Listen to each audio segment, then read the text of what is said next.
I feel that oftentimes that as a society, we look at adults and we say, hey, well, they're grown, they can do everything on their own, they can make their own decisions, and that's not always the case. So for me, that's why it has become my passion, and I just want to make sure that everyone lives the life that they're meant to live. I have a background in law enforcement prior to this, and then prior to that, I spent years on the fire department. So I wanted to continue to be part of the community, and having that law enforcement background and becoming an investigator really helped me excel, I think, within APS. There is some myths what APS can and can't do. APS cannot remove anybody from their home. Obviously, adults have rights until it's proven different in a court of law. And people think that we have shelters or homes that we can just go take somebody to.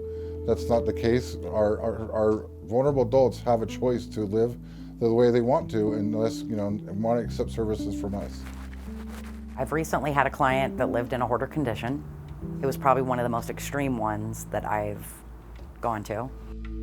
The inside of his house was probably stacked 4 foot high from the front door all the way through the whole home. They weren't even sure how they were going to get him out of the house, and they seriously had talked about knocking his wall down. We work closely with law enforcement, and so if we go out to a home and we see that there's any type of abuse, neglect, or exploitation, we collaborate with them on cases as well.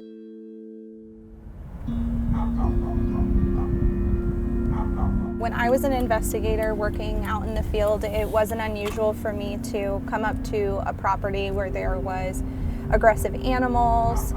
Sometimes it's homes with pest issues like bed bugs, lice, cockroaches, mice. We also face instances where we have really angry family members that are upset that we're there. But at the end of the day, for us, the pros outweigh the cons 100%.